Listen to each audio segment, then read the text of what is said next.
Existe uma coisa na religião que é a fé. E esta fé, não esta fé cega, mas esta fé que gera ofício. O candomblé, por exemplo, quando você vê o orixá se manifestando, você vê alguém que está lá paramentado, que sabe o ritual que deve ser feito, que sabe a cena que deve ser feita, mas que ele está ali a serviço daquele ofício para que haja uma transformação ali naquele momento. O Contadores de Mentira, ele surgiu em 1995 com o primeiro espetáculo, Don Quixote. O grupo ainda não tinha o nome Contadores de Mentira.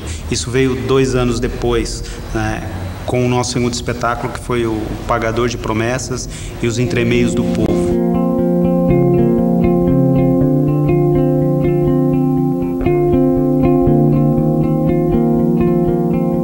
Nesses 17 anos, nós fomos mudando o caminho, a linguagem. Fomos assim, experimentamos novas coisas, né?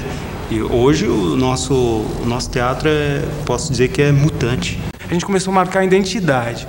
E essa identidade, ela não nasce da noite para o dia, ela é construída. Os contadores são de Suzano e seremos de Suzano. TV Contadores de Mentira fazendo a cobertura completa do Carnaval Suzanense. Então, hoje a gente pode dizer que os contadores têm tradição na cidade de Suzano, tem público cativo, e esse público cativo não é um público que envelhece com a gente, é um público que se manifesta com a gente, porque a gente, quando a palavra mutante ela é correta, porque o tempo inteiro a gente se transforma. Quando a gente fez o Pagador, ele ainda era um resultado de algumas pessoas inexperientes, das oficinas que eu tinha dado aqui, que juntos falamos, vamos potencializar isso. E a gente fez um espetáculo chamado O Pagador de Promessas e os Entremeios do Povo. A partir dos entremeios e a partir deste outro olhar para o pagador, a gente fez uma comédia. A gente trocou a estrutura pela estrutura do Bumba Meu Boi. O Zé do Burro, que era chamado na obra original, passou a se chamar Zé do Boi, né? E Mateu roubava a burrinha, que era a mulher dele, né? Aí ele, boi, chorava tanto, se transformava em gente, fazia promessa. E era um espetáculo rasgado, de humor fácil até, mas que nos rendeu a primeira saída de Suzano. Foi quando a gente começou a ir para alguns festivais, ganhamos alguns prêmios, nos movimentou como grupo. Acho que o Pagador foi esse momento. Vamos rir daquilo que nos é efervescência, daquilo que a gente não tem como, às vezes, grandeza, mas que pode nos mostrar como sinceros. Então, aí os Contadores de Mentira surgem, na verdade, em 97. A gente optou por Contadores de Mentira e não Contadores de Mentiras, porque nós não contamos mentiras. Nós é que não somos de verdade. Eu acho que a gente precisava entrar em crise. A gente precisava de um espetáculo que não desse certo. O Alice, a gente jogou tanta ficha, em tanta pesquisa, tanto envolvimento, tanta dramaturgia, que pesou a mão. O Coelho, ele era um cara que se apaixonou por uma Alice, que se acidentou num carro, isso no ambiente de drogas e tal. Mas foi tão maluco esse espetáculo, a gente bebeu nos clichês, a gente bebeu no kit, buscou um certo naturalismo naquele momento que não nos pertencia. E aquela caricatura que a gente era ficou, neste melodrama, um pouco evidente. Mas o espetáculo foi super sucesso. Sucesso. Pro bem e pro mal. O Alice C, em 99, nasce como uma crise. E essa crise nos gerou certeza para o caminho que a gente seguiria depois.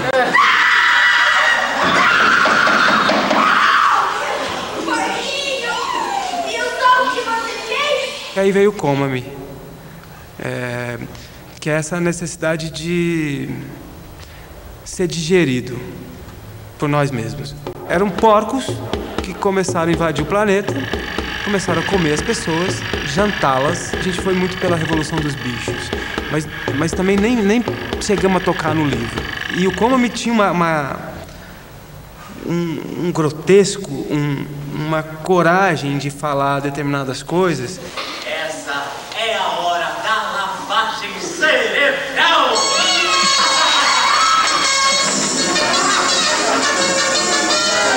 Estamos sendo comidos, estamos sendo comidos, estamos sendo comidos.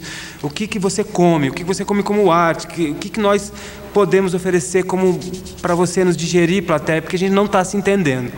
Então, a partir do Alice, a gente falou, olha, a gente não está se entendendo entre nós e entre a plateia. A gente precisa se comunicar, e alguém precisa nos olhar e nos comer. E foi nesse sentido que a palavra corpo, janta, comida, banquete, nasce nos Contadores. No Curra, por exemplo, o espetáculo é um banquete. Um Incrível Homem pelo Avesso, existe comida ali para a plateia. De alguma forma o banquete está lá. De alguma forma o nosso corpo está sendo servido lá. Então o Coma me nasce com isso. Nosso corpo sobre uma mesa sendo servido.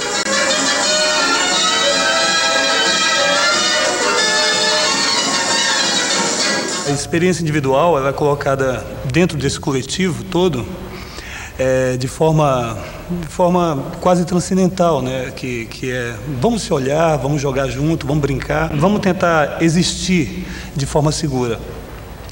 Qualquer tipo de desenho que a gente considere técnico, né, dramaturgicamente ou musicalmente, ou o que seja, tudo isso surge dessa liberdade de poder jogar, viver e brincar junto. A vivência é a palavra que nos forma. De que forma a gente troca vivência de conhecimento. Como que alguém que é da cultura dos orixás, do candomblé, contribui dentro desse grupo para que ele cresça. E aí, é lógico, quando essa pessoa traz o candomblé, a gente diz, nossa, que mundo vasto, deixa eu ler sobre isso, deixa eu saber sobre isso, deixa eu cantar sobre isso, deixa eu tocar um tambor. As fontes da qual a gente bebe nos interessam mais as imanências, que estão no teatro oriental, que está no maracatu. É lógico que a gente treina a técnica, só que é uma técnica, às vezes, que a gente descobre. A gente, por exemplo, está fazendo taekwondo agora. A gente está trazendo essa informação para cá como conhecimento e transformando ele em uma outra coisa. Né? Então a gente junta o taekwondo com o katakali, com a dança indiana, o no.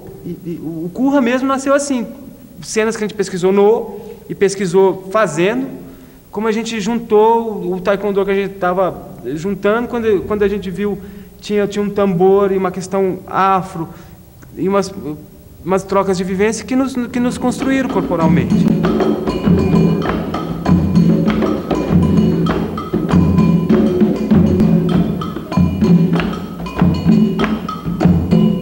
Nossa, eu aprendi uma técnica do oriental que faz assim, assim, assim.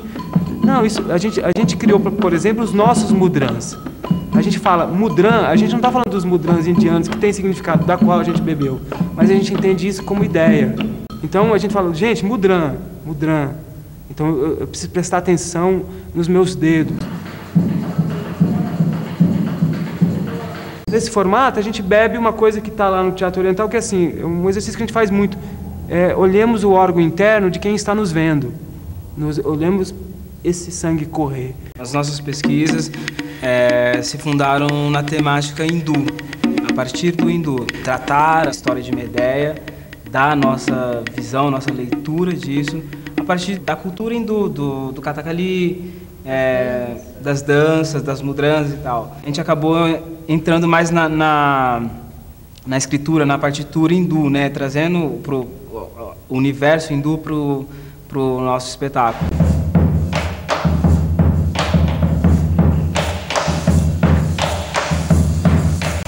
E aí que passou o tempo, a gente acabou mudando, a gente foi encontrando o espetáculo, também pedia outras coisas, a gente entende o espetáculo como um espetáculo algo vivo, que também tem as suas necessidades e que pede também, que tem a necessidade de mudança, de transformação. A gente não faz mais a versão hindu, a gente acabou assumindo a versão mais afro do Curra, que na nossa crença, no nosso ver, dialoga mais com o que a gente tem como incômodo também artístico e com o que a história também pede. A grande estrutura que a gente tem hoje do Curra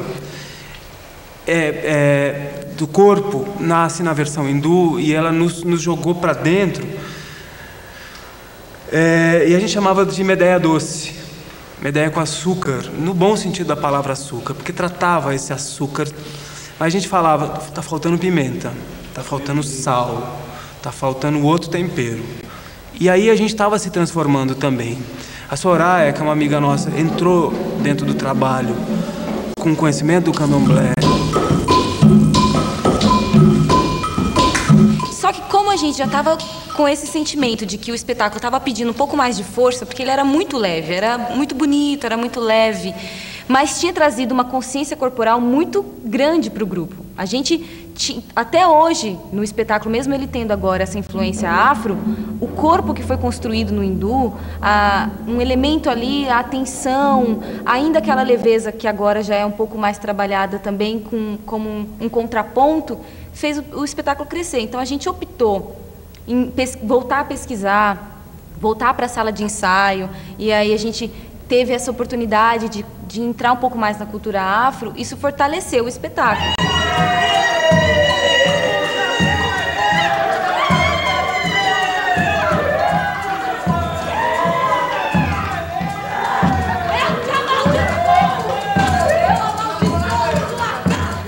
A cultura afro-brasileira, quando ela entra, ela começa a transformar não os jogos que tinham sido utilizados, mas a potência desses jogos. O indiano não foi descartado. Esse caminho começa a se processar nesse momento, onde a gente descobre que a gente não precisa descartar nada. Nada, exatamente nada do que foi feito.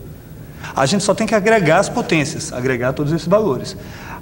Os tambores africanos, o coro, né, sem os sintetizadores, sem as cítaras, o coro vai entrando e a cítara vai dando lugar para o cavaco e essas coisas vão entrando, mas o corpo do treinamento, ele se manteve firme em todos os aspectos. E o corpo do treinamento continua sendo o mesmo.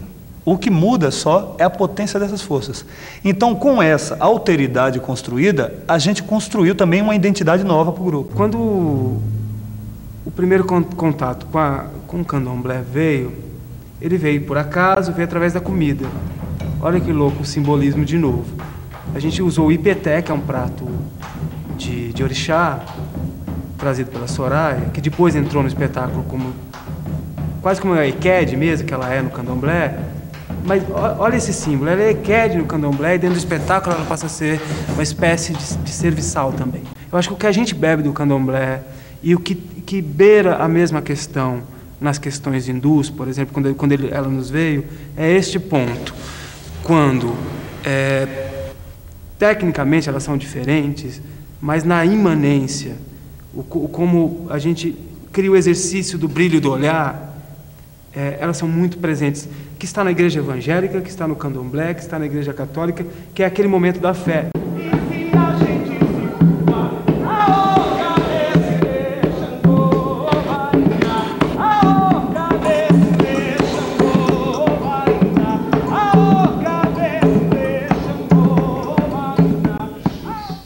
O que a gente tenta o tempo inteiro é ser contaminado pelo ambiente.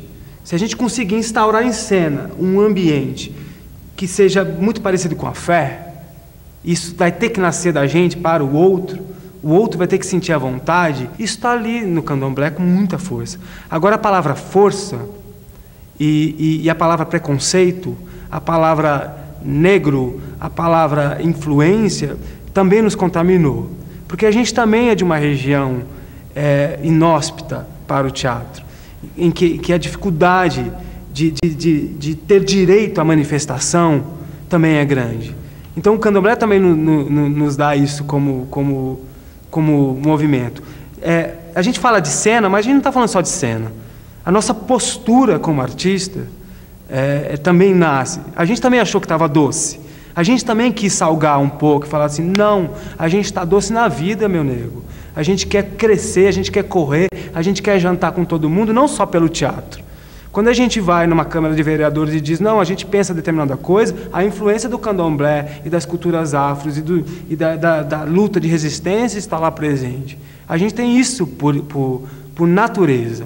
Então, seríamos artistas medíocres se fizesse um grande trabalho em cena e fora de cena a gente colocasse um óculos escuro e falasse outra coisa. A gente fala a mesma coisa o tempo inteiro. Existe um ambiente que não está no intelecto, que está no sentimento. É esse que a gente tem por natureza de trabalho todos os dias.